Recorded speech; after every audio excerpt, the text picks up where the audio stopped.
So when I'm out shooting, the iPhone has really helped me keep my setup mobile. I don't want to be carrying heavy gear all day. I really aim to just bring the right tools to shoot efficiently while keeping things small and still getting professional results. So in this video, I will share my favorite minimalistic filmmaking accessories for the iPhone 16 Pro Max that helped me create better videos without spending too much. So the first item I want to present you is the Ulanzi MT44. This is one of my favorite phone tripods after trying so many. This is exactly what I have been looking for. It's portable, fitting easily in my bag, and weighs just 397 grams. And there's a built-in extendable rod reaching 147 centimeters, raising to the perfect height, allowing me to capture those hands-free talking head videos. So I can just loosen this part right here, unfold it, and then extend it all the way. So this is how long it is. I can just place it on the ground. I have this hidden phone clamp over here, and it fits phones between 6 to 8 centimeters. Mount my phone in it. All right. And now I'm just gonna walk into the frame.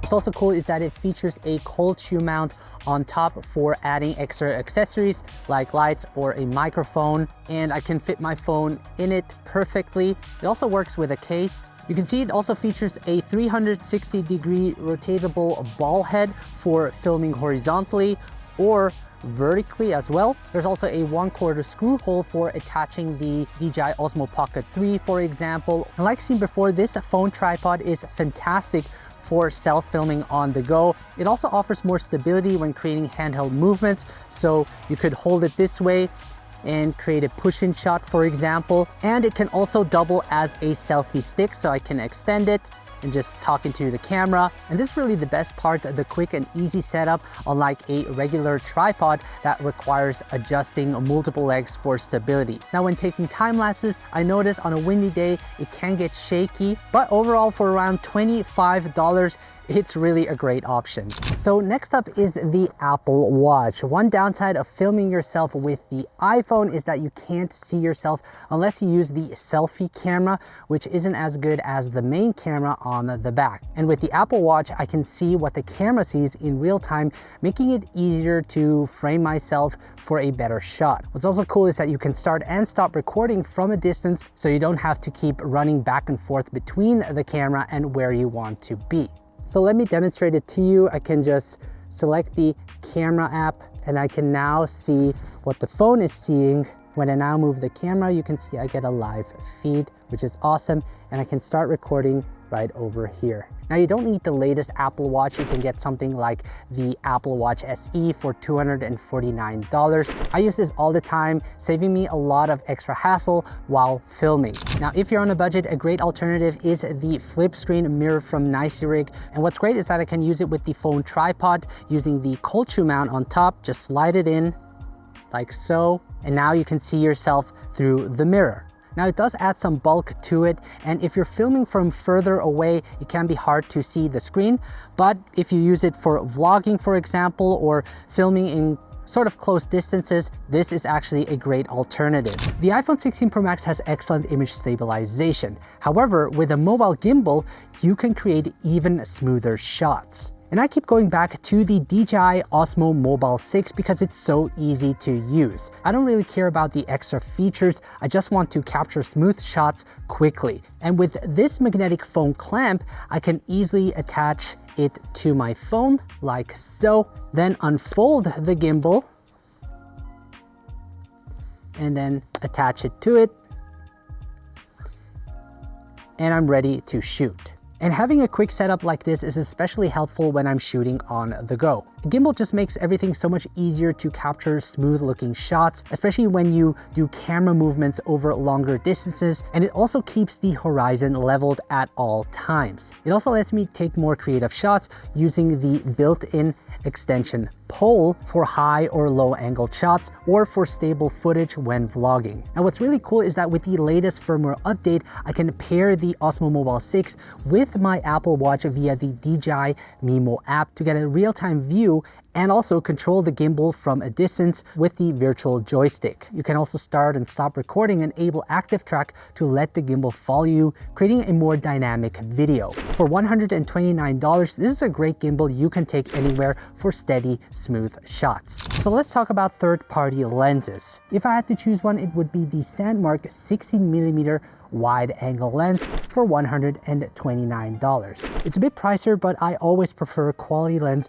over the cheap ones you find on Amazon for the best video quality. Now, while the iPhone 16 Pro Max has 3 built-in lenses, Apple focuses on making the main camera the best, and the built-in ultra wide angle lens struggles especially in low light conditions. So by attaching a 16mm lens to the main lens, you can get a wider field of view with higher quality. And this is a great option for filming indoors where there isn't much light and you need a wider shot in a small space. To achieve a cinematic motion blur in your shots, you would need a variable neutral density filter, also known as a VND. I suggest Sandmark's motion variable filter 3 to 6 stops for $99. It easily clips onto my phone, covering all 3 lenses, and by twisting it, I can adjust how much light comes through the lens, which is really helpful when filming outdoors in bright sunlight. Now, to achieve that cinematic motion blur, you will need a professional video app that lets you fully control your camera. And the best free option is the Blackmagic camera app, which allows you to adjust shutter speed, ISO, and white balance.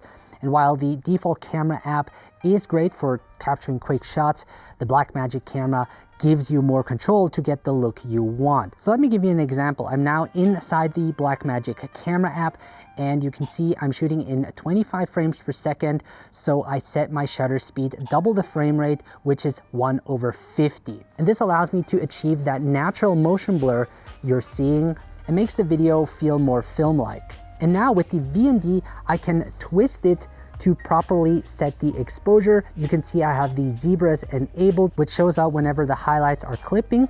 So now I can simply twist it, and now we have a properly exposed shot.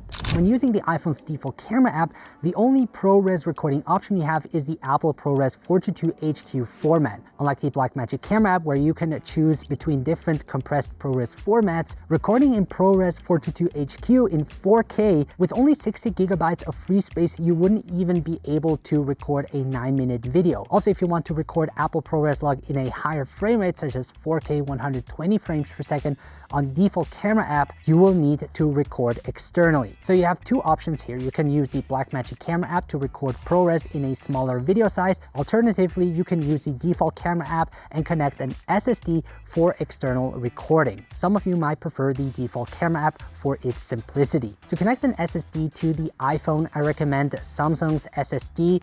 This is the T5, which is no longer available, but you can also get the T7 or the T9 that works perfectly. Then you can use something like a 180-degree USB-C adapter to connect it to your iPhone. And this adapter offers super fast transfer speed up to 40 gigabits per second. So just like that, I can connect it. And the best part is that I can use it with a case. And I can also attach my VND filter for cinematic video recording. You can see there's no other mount needed. It keeps everything compact and still fits in your pocket. For a 1 terabyte SSD and the adapter, it will cost you around $120.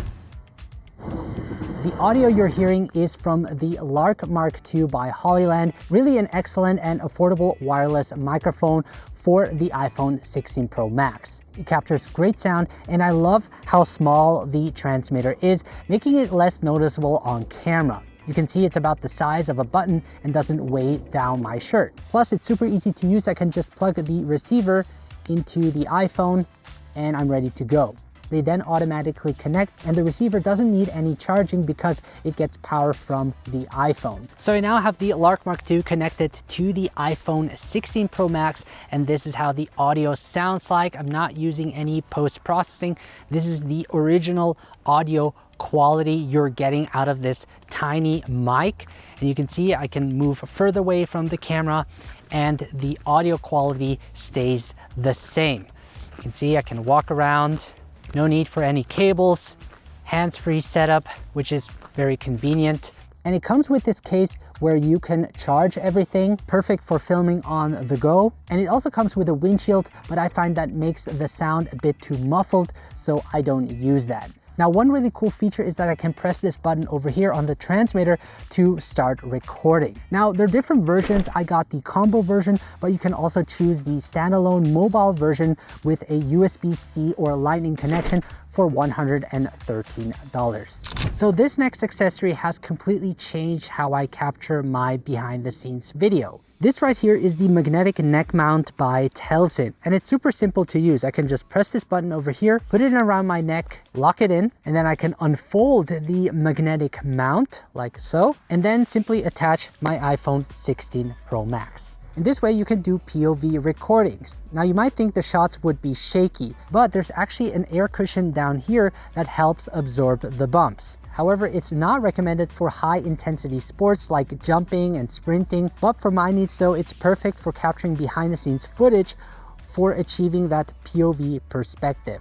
And what's also really great is that I can see the screen while recording. So you can see it's MagSafe compatible with strong magnets, and I can use it also with my MagSafe compatible case. And you can see I don't have to worry about the iPhone falling off. It's well built, feels high quality, and the neck strap is made out of silicone, making it comfortable to wear. Now you can either set it up horizontally like I have right now, or you can also shoot vertically. For around $20, you get a solid neck mount that is versatile and convenient. And when I'm done shooting, I can just take this one off, put it in my pocket, fold it back, press this button, and you can see I can just fold this in, and this easily fits into my bag.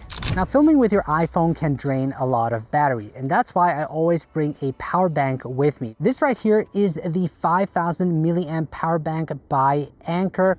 It's MagSafe, so I can also attach it to my iPhone and it charges, or I can also use the USB-C cable. And I really like this compact design because this also easily fits in my pocket, and it also comes with a battery level indicator to show me how much power is left, and a full charge lets me recharge my iPhone 16 Pro Max once, which is usually enough to film for a day. Now, there's also a 10,000 milliamp version, but I find that a bit too bulky, so I prefer 5,000. Anker unfortunately doesn't sell this anymore, but I will link an alternative power bank in the video description below. So to take aerial shots, I use the DJI Neo. It's portable, super lightweight at only 135 grams. And it also has multiple control options. It can fly on its own, you can control it with your smartphone, or you can use a dedicated controller. Now, I especially like to use the flight automation. It comes with 6 quick shot modes and has a palm takeoff and landing feature, which simplifies capturing B-rolls of yourself. It's also very sturdy and has these protections around the propeller guard, so this way you can't hurt yourself or others. And what's great is that it shoots in 4K. Now let me show you how easy it is to record yourself with the DJI Neo. So I've already turned it on, set it to follow mode, and can just simply long press on this button, and it will take off. And it will now start recording. And once I'm done, I can just place my hand underneath and it will land safely on my palm. And you can even capture audio while the drone is following you. And after recording, the propeller noise are automatically removed. What's really cool is that I can walk around and the drone follows me you'll notice that it cancels out all of the propeller noise. What also makes the DJI Neo great as a vlogging drone is that I can also hold it and vlog with it. By using the DJI Fly app and setting the mode to manual control, I can simply press the record button and start recording the video this way while capturing the audio through my phone. Now I do have another drone, the DJI Mini 3. However, I don't use drones that often, and with the DJI Mini 3, everything is a bit more bulkier, so that's why I prefer to take the DJI Neo with me. For $199, you can get a 4K drone that comes with one battery, allowing you to do 20 palm takeoffs. To me, this is a fantastic drone to bring along and capture content of myself. It's crazy how every year new accessories come out to make content creation easier. With the right gear, you can create high quality content quickly and affordably. And these were my top picks for the accessories I use. Thank you so much for watching, guys. Hope this was helpful, and see you in the next one.